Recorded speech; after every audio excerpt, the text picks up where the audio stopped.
Only I can see the stranger in my granddaughter's photos. He has no face. By Reddit user, Let's Split Up.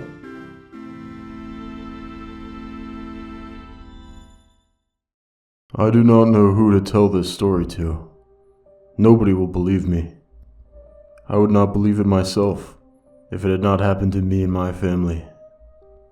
But I do think I should tell it anyway, as a warning, in case I can prevent this tragedy from striking others. Forgive me if I am overly formal. I'm an old man and not used to the way people communicate these days, especially online. I do not do much social media. It was a friend who recommended to me to share my story here, on this website where, quote unquote, people will believe tales like yours. I do not know if he means you are especially gullible, or that you are open-minded, but let us assume the latter. So, good open-minded people of the internet, let me tell you what happened to my great-granddaughter.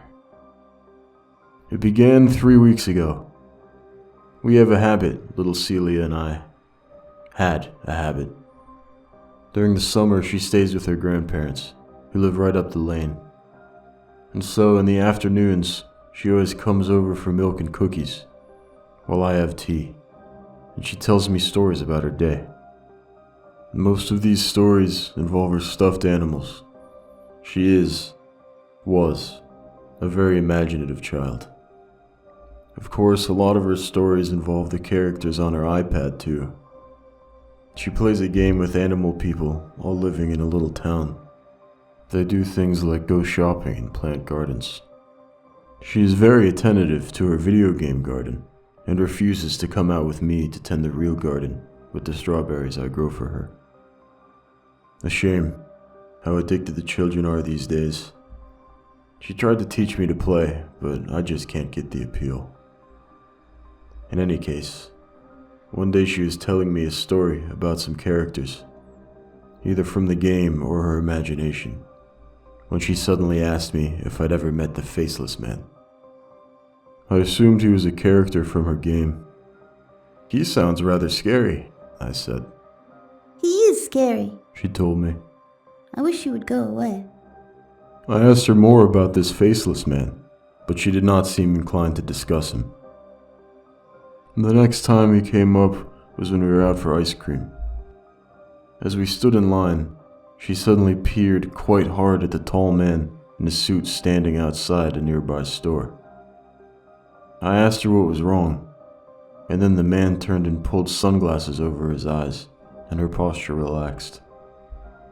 She said, I thought he might be the Faceless Man. He appears to have a face, I said. Yeah, she said, relieved. He's not the Faceless Man. Well, I asked her about this Faceless Man, who he is, when she sees him. She said that she mostly sees him near the park, or sometimes outside the window. I asked her what his face looked like, and she gave me the most irritable look, like I had asked the stupidest question imaginable. And she said, He doesn't have one. That's why he's the Faceless Man.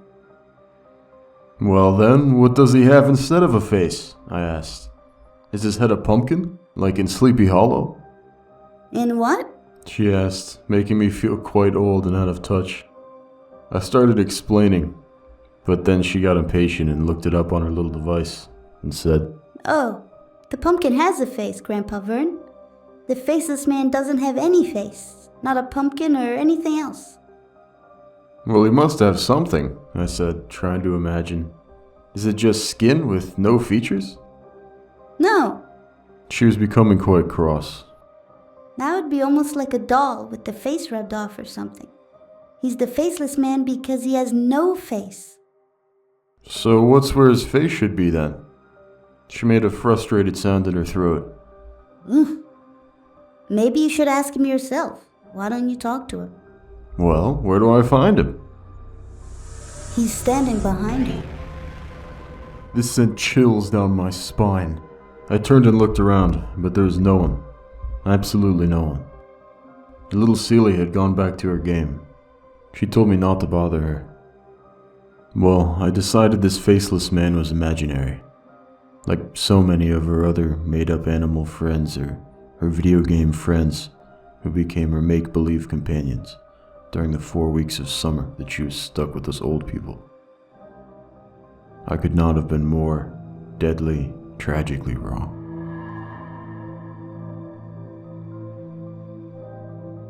Celia was not sleeping well. Her grandparents were concerned. She seemed anxious, they said, and she never wanted to go outside or do much of anything except play on her iPad. They took it away, and she threw a terrible tantrum. When they sent her over to me for the afternoon, she came storming in, slammed the door, and sat down without a word, began stuffing her face with the cookies I had ready for her. "What is wrong?" I asked. Granny and Grandpa took my iPad, and now he won't leave me alone. She said. "Who won't leave you alone?" The faceless man. I sat down opposite to her, and suddenly it occurred to me this faceless man might be a concoction of hers used to get her way. Sort of like the dog ate my homework. She was blaming him for things in order to convince her grandparents to give her more screen time. I asked, "Why won't he leave you alone without the iPad?" She sighed in frustration. When I'm on the iPad, he doesn't bother talking to me because I'm busy. He doesn't like to be rude and interrupt. But if I'm not on the iPad, if I'm by myself walking outside or reading or doing almost anything else, he comes over and tries to get me to talk to him. "And what does he say?" He asks if I want to see his face. "I thought you said he has no face." He doesn't. "So how?" I bit off the question, seeing as she was getting flustered. Then I said, "Can I meet this faceless man?" He doesn't like strangers. "But aren't you a stranger?" She shook her head vehemently, sat there breaking her cookie into crumbs, and then finally said, He says he picks people when they're born. "So I can't see him?" This seemed like a convenient boogeyman for her to blame for all her ills. But she said, But you can see him. He's in my photos. Not the up-close ones, but the crowd ones. He's in all of them. and even though this was surely a tall tale, her statement sent a peculiar chill up my spine. I was beginning to feel quite alarmed, so I asked her to show me the photographs. She told me to open Facebook. That is an app I actually have.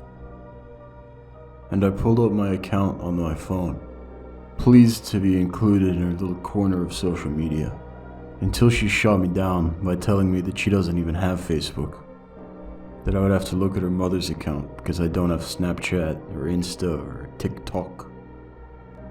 Also, I couldn't see details on her little phone screen, so she had to help me find my password and log into my computer. She showed me some pictures from various albums taken by her parents and grandparents. Most were close-ups of her and her family, but there's one wider shot of a park, the park just up the street actually, and she pointed, her finger coming to rest on the screen on a man in the background, sitting on a bench with his back to us. His face, obviously, was not visible. He was wearing a suit. The next photo she found was of all the great-grandchildren at a water park for her cousin's birthday. She was on a slide, and in the background, at the concession stand, his back was to the camera. A man in his suit. Same height, same hair color and style, same suit. An old-fashioned suit with pinstripes. How odd. No one had ever noticed him before. She showed me another from Six Flags. She was playing carnival games, and behind her at one of the other games, throwing balls to attempt to knock down weighted jugs, was the man in the suit. His back, as always, was to the camera, his face unseen. I was not convinced that he was actually faceless, just that she had never seen him except with his back turned. But the fact that it appeared to be the same man in all these photos of her was very disconcerting. Who was he? "Have you told Mom and Dad?" I asked. She shook her head quickly. They say I'm making him up. They don't think it's the same man. Looks like the same man to me, I frowned. How often do you see him? She went quiet for a long time, then finally whispered, Every day. Every day? I exclaimed. Where? Where do you see him? He's looking in the window. I spun around to look over my shoulder. There was no one in the window. But I swear, for just an instant, I thought I glimpsed motion, the flash of a figure, there and then gone. I had a word with my children, of course, and my grandchildren, but none of them took much of what I had to say very seriously. They seemed to think I'm going senile. Celia told me that, as her opinion, the faceless man can only be seen by the very young or very old, and that when he is getting ready to take you, he becomes quite persistent, trying to talk to you all the time. She said that if I want to try talking to him or her, I should look for him in reflections. So I have. I watched the windows and mirrors. I watched the movement in puddles on the road after the rain, and just recently, last week when Celia came over, I saw him. Caught a glimpse in the spoon that was on the table between us. I didn't even register his reflection at first. Didn't even know it was him, really.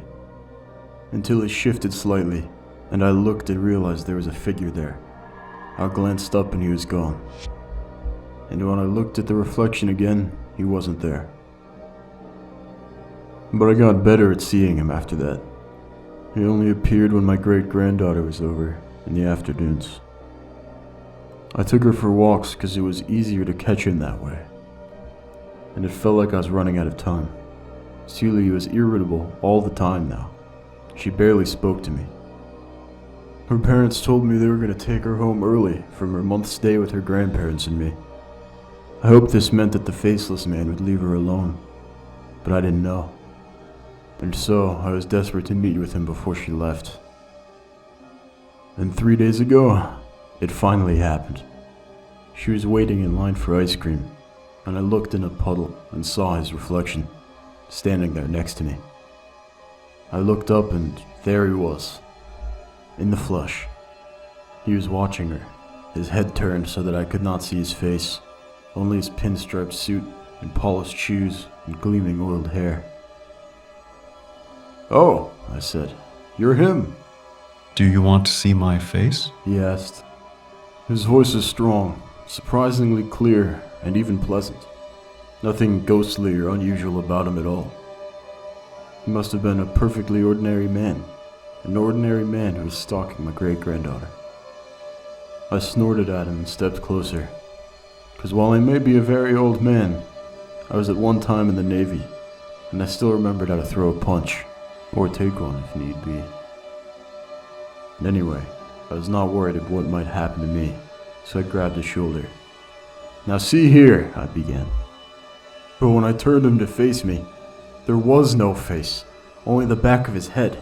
No matter which way I looked at him, I was looking at the back of his head. I felt dizzy suddenly as now I was facing the front of him, lapels, white shirt and necktie, and above the tie, his neck and the oiled gloss of his hair. He was like an owl that had turned his head all the way around, only his head didn't move. I gasped, stepped all around him, and no matter where I stepped, it was the back of his head. He chuckled, and then a higher-pitched giggle. You want to see my face? "No! No!" I said.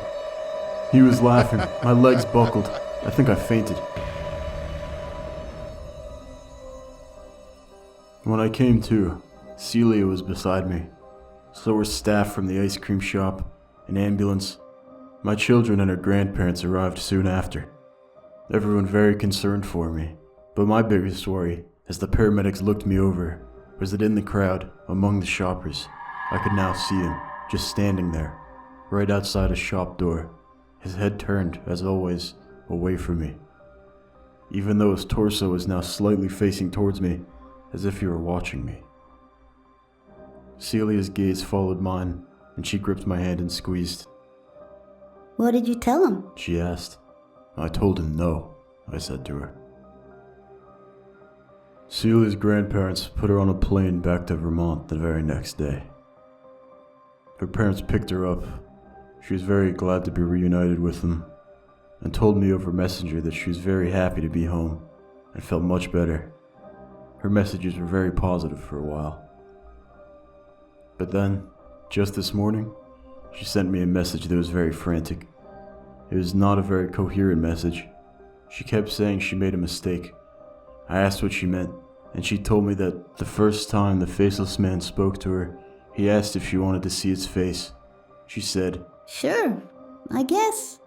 He giggled and told her. Soon. It was always the same question, and she'd learned the quickest and easiest way to send him away was to say, sure, I guess. And he would always giggle and say, soon, and leave. But yesterday, apparently, he told her, tomorrow. And now he was coming, she said. He said he was coming and her father was at work, and her mother had run a quick errand, grocery shopping, and she thought she would be safe with her iPad, but it wasn't enough. She was playing games, but it wasn't enough to keep him away. He was there. Video call me, I said. And she did, but I barely caught a glimpse of her panicked, teary-eyed face before the call cut out. I rushed to call my granddaughter-in-law, to call my grandson. I told them it was an emergency, and they had to get home immediately because Celia said there was an intruder. I did not say faceless man, as they would have assumed me delusional. Then, I waited with bated breath. How helpless I felt. All these thousands of miles away. What could I do? While I was waiting for a response, Celia messaged me, and my heart sank. My heart sank because I knew, then, my granddaughter was gone. That they would find no trace of her at all in the house, or anywhere. I later asked my grandchildren if they'd checked the reflections, but they thought I was speaking nonsense. Why would they believe anything from a foolish, delusional old man who fainted the other day while getting ice cream? But I know. I know where she is, and who has taken her. While I do not know if I can ever save her, I will go and do my best. I am old, and it does not matter if I die.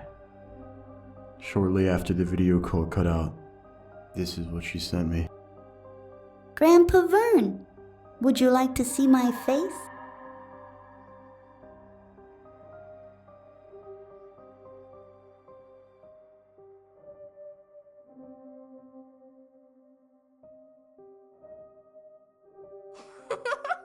Ha ha